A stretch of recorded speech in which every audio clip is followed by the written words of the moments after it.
بسم الله الرحمن الرحيم، والصلاة والسلام على أشرف المرسلين سيدنا محمد سيد الخلق أجمعين. فيديو عملي وتوضيحي للتهجين مع الغنم السفلك. طبعا النتاية اللبنية اللي موجودة على الناحية اليمين دي نتاية رحماني بيور. دي نتاية الأم كانت رحماني والأب كان سفلك، يعني نقول عليها خليط سفلك جيل أول. عايزين نبدأ نشوف ايه هي الفروقات وانا استفدت ايه لما بدأت ان انا ادخل الغنم السفلك على الغنم الرحماني. رقم واحد، زي ما احنا شايفين الخشب قل، الخشب بتاع الغنم قل. الخشب معناه الطول، الخشانة بتاعت الغنم قلت. تمام. طب معنى ان الخشانة قلت، معنى كده ان التصافي هتبقى عالية، لان انت العظم بيوزن معاك. احنا عايزين لحم مش عايزين عظم. رقم اتنين، التحويل هيبقى اسرع، لان انت زي مثلا البور والقبرصي، القبرصي يعلى الاول يديك خشانه الاول وبعد كده يكسي العظم لحم، ولكن البور مش كده، البور يبقى قصير ومدملك في بعضه. تمام.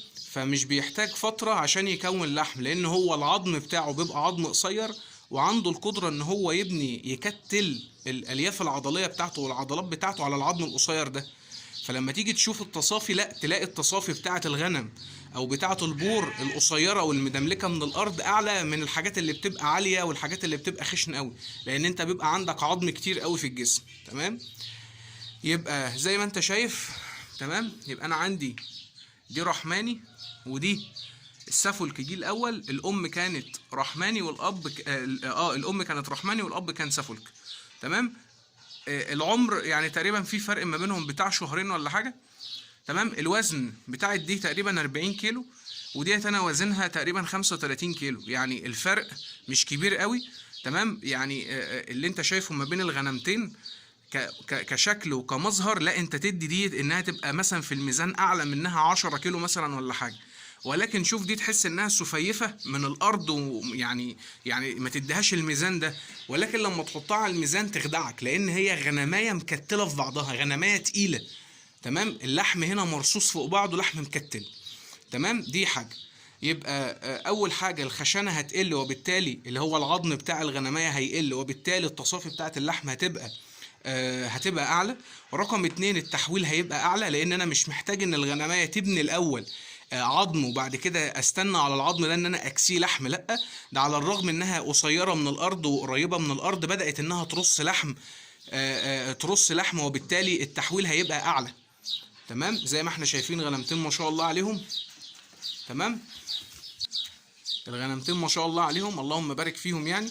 تمام. تعال نشوف الحجم بتاع اللي، وده طبعا من الحاجات المهمه قوي.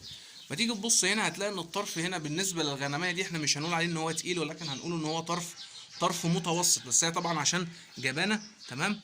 يبقى طرف متوسط. تمام. انا هديله مثلا بالنظر كده بتاع 2 كيلو، بالنظر بتاع 2 كيلو. تمام. 2 كيلو وهي ميزانها 40 كيلو. تمام. طيب تعال نبص هنا.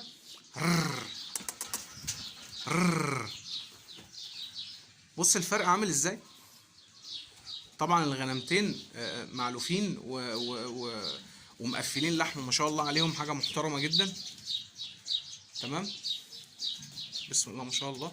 انا عايز بس ايه، افرجك على الطرف اهو. هي تقف بس تديني بس ظهرها كده وافرجك على الطرف. الطرف هنا هتلاقيه صغير خالص اهو، يعني اعتقد كده باين شويه. تمام. هتلاقي ان الطرف هنا ممكن يكون كيلو الا ربع او نص كيلو، والباقي نازل بديل، الباقي نازل بديل. تمام. اعتقد باين خالص. هي بس ايه، الغنم دي جبانه اصلا بطبيعتها اهو. اعتقد باين كده معاك ان الطرف قصير خالص، يعني تقريبا واصل لنص عظمه الفخذ من ورا. اعتقد باين اهو. تمام. العظم اهو. تمام. ونازل بعد كده بديل. تمام. على عكس الرحماني. الرحماني اهو. بص الطرف هنا عامل ازاي، نازل للعرقوب، نازل للعرقوب. تمام. فانا لا، انا كده قللت، انا كده يعتبر قللت اهو. يا رب بس ربنا يهديهم ويتنهم واقفين. تمام. انا هنا قللت حجم الطرف تمام. ونزل بعد كده معايا من ورا بديل اهو.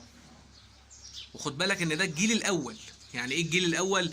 يعني نسبة السافولك فيه 50% بس. فما بالك بقى لما ابدأ ان انا ادخل النتاية دي اردها كمان على سافولك او ادخلها على عساف، هتلاقي حجم الطرف ده قل معاك خالص. هتلاقي حجم الطرف ده نزل اصلا خالص، ما بقاش فيه غير الجزء اللي تحت خالص ده اللي احنا بنقول عليه الديل اللي نزل من تحت ده. تمام. يبقى ادي تجربة عملية للاستفادة من التهجين مع الغنم السافولك، عشان ما حدش يقول هو ايه اللي احنا استفدنا ايه من التهجينات. احنا استفدنا كتير طبعا. التهجين زي ما قلت لك انا قللت الخشب، وبما ان انا قللت الخشب والخشانة فانا زودت نسبة التصافي بتاعتي. رقم 2 التحويل عندي بقى اسرع، لان انا مش مستني ان الغنمايه تعلى معايا علشان تكسي لحم، لا ده من وهي صغيره وخشبها قصير بدات تدملك معايا وبدات انها ترص لحم. حجم الطرف زي ما انت شايف قللته بمقدار ممكن نقول بتاع كيلو او كيلو ونص كمان. طبعا حاجه مهمه قوي دي مش هتبان الا لما نيجي نذبح بقى، ان اصلا الغنم السافولك مفيش مكان ما بين الالياف العضليه انها ترص دهن. يعني الرحماني لما تيجي تذبحه هتلاقي اللحمه نفسها ما بين الالياف العضليه بتاعه الغنم الرحماني اصلا تلاقيها مدهننه. يعني تيجي المفروض ان انت مثلا تشوف السمانه او مثلا اللحمه اللي بتبقى موجوده في الفخذ، تيجي تبص على الريش، فاهمني، اللحم بتاع الظهر، هتلاقي اللحمه حمراء وبرده اللحمه ما بينها وما بين بعضها فيها الياف لونها ابيض كده اللي هي اللحمه سمينه، فاهمني. لكن ده هو اصلا بطبيعته اللحم نفسه احمر خالص. فده طبعا الاستفاده دي احنا مش هنشوفها طبعا غير لما نذبح الغنم، وان شاء الله ربنا ييسر. يعني الغنم دي لما نيجي نذبحها باذن الله، الناس بس تبقى متابعه معايا، وهصور لك الغنم دي باذن الله لما يجي ربنا يأذن باذن الله ونذبحهم في العقيقه بتاعه الزباين اللي حاجزه معانا باذن الله. تمام. وهوزن لك الطرف، يعني هوزن لك برضو الطرف بتاع ده. انا بقول لك الطرف ده صدقني مش هيجي يعني نص كيلو لما تبدا ان انت تقطعه وتشفيه وتشيل الدهن اللي عليه والجلد والكلام من ده، مش هيبقى فيه حاجه خالص، لانه من جوه هتلاقي فيه عصعوص اصلا، ويعني بالكتير خالص هيبقى نص كيلو، هيبقى مثلا كيلو الا ربع. لكن على عكس ده انا مديله بالنظر كده بتاع 2 كيلو. فطبعا التهجين يا اخوانا من الحاجات المهمه، سواء انت هجنت مع عساف سواء انت هجنت مع سافولك في الغنم، انت هتستفاد كتير. احنا طبعا بنتكلم من ناحيه انتاج لحم، احنا مش بنتكلم دلوقتي من ناحيه انتاج امهات وخرفان وكلام من ده. فربنا ييسر. يعني انا بحاول قدر الامكان لما يبقى في حاجه عندي في المزرعه